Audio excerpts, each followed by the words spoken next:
Bienvenue dans SUAP le podcast qui vous amène à la découverte du secours et soins d'urgence aux personnes.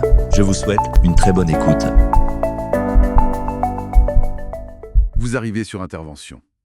Une personne au sol, inerte.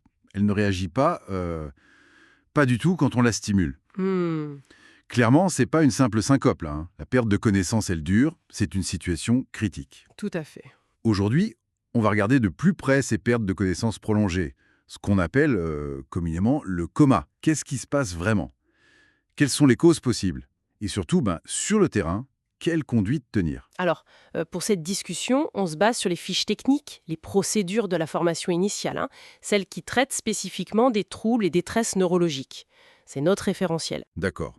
L'objectif, c'est donc de renforcer la compréhension, les réflexes opérationnels quand on est face à une victime inconsciente depuis un moment. Bon, alors, rentrons dans le vif du sujet. Pourquoi est-ce que cette perte de connaissance prolongée, elle est si grave, si différente? Eh bien, la grande différence avec la syncope, qui est très brève, c'est que le coma, lui, c'est une altération qui est profonde et surtout durable de la conscience. Durable, oui. Ça signe un dysfonctionnement du cerveau qui peut être vraiment sévère. D'ailleurs, on utilise le score de Glasgow pour évaluer ça à la profondeur. Un score de 8 ou moins, là, on est dans la définition du coma. D'accord. Glasgow inférieur ou égal à 8. Et les conséquences immédiates? Elles sont très graves.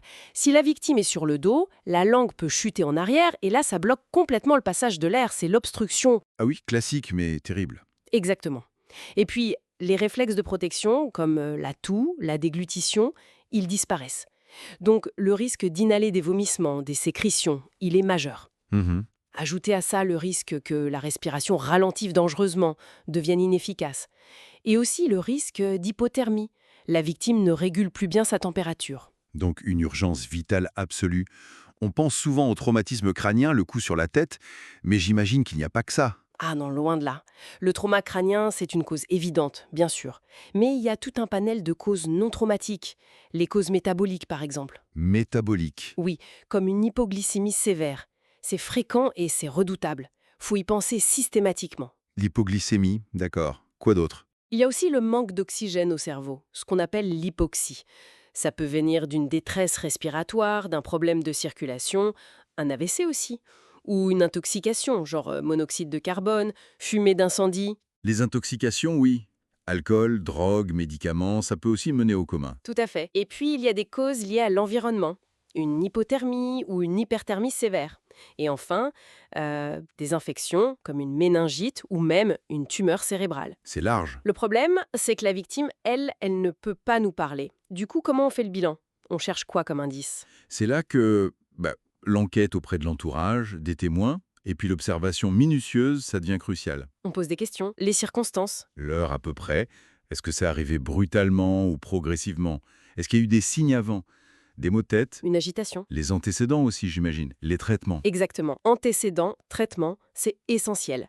Et sur la victime elle-même, c'est notre bilan structuré, l'ABCDE, la base pour chercher les détresses vitales immédiates. A, B, C, D, toujours. Toujours. Ensuite, on évalue la profondeur du coma, le fameux Glasgow. On regarde les pupilles, leur taille, leur réaction à la lumière, ça peut donner des pistes. On cherche des signes de traumatisme, même discrets. On note la peau. Est-elle pâle, en sueur? Y a-t-il une morsure de langue, une perte d'urine? D'autres signes? Oui, l'odeur de la laine, parfois. Des vomissements. Des traces de piqûres qui pourraient faire penser à une intoxication.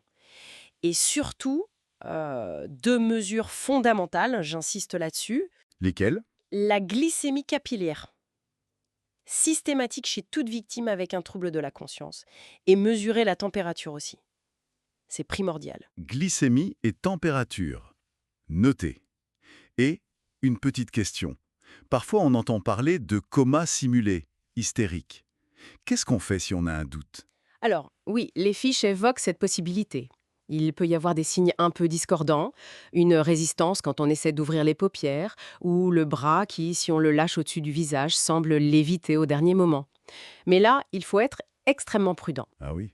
Oui, parce que la conduite à tenir initiale, elle doit rester exactement la même que pour un coma avéré. On ne juge pas, on ne doute pas à ce stade. On applique le protocole pour une victime inconsciente. Et surtout, jamais de manœuvre de stimulation non conventionnelle ou douloureuse pour réveiller la victime. Jamais. Très clair. Donc concrètement, face à cette victime inconsciente qui respire, quelle est la conduite à tenir, la procédure? Elle découle logiquement du bilan primaire et elle suit la procédure 7.1, celle sur la prise en charge de la victime inconsciente qui respire. La priorité absolue, numéro 1, libérer immédiatement les voies aériennes.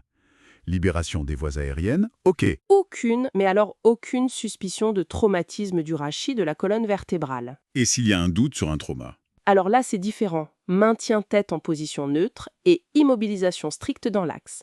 Pas de PLS. D'accord. PLS ou immobilisation selon le contexte. Et après? Après, on administre de l'oxygène si c'est nécessaire, selon les protocoles.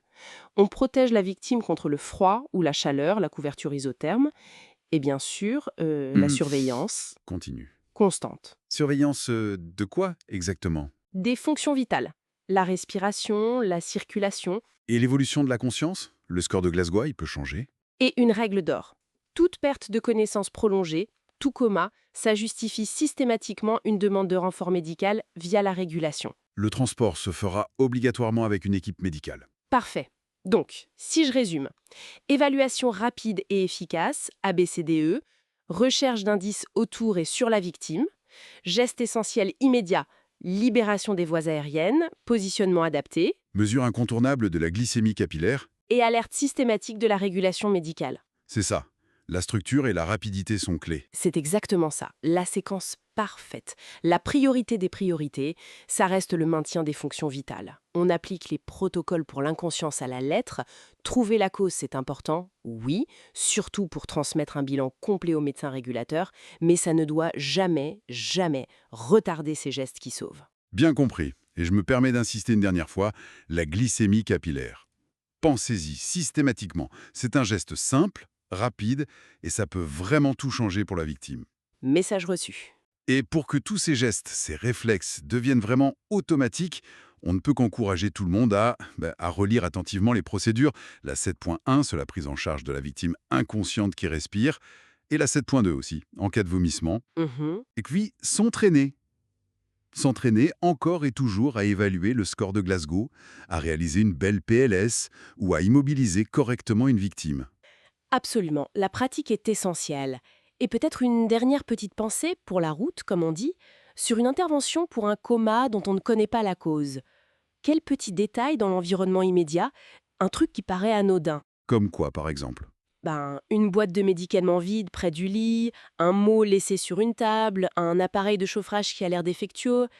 Quel détail pourrait vous mettre sur la piste de la cause avant même d'avoir sorti les appareils de mesure? Le bilan circonstanciel, l'observation de l'environnement, c'est parfois très riche. Voilà, à méditer. Merci de votre attention et de votre fidélité à SUAP le podcast. À très bientôt pour un nouvel épisode à la découverte du secours et soins d'urgence aux personnes.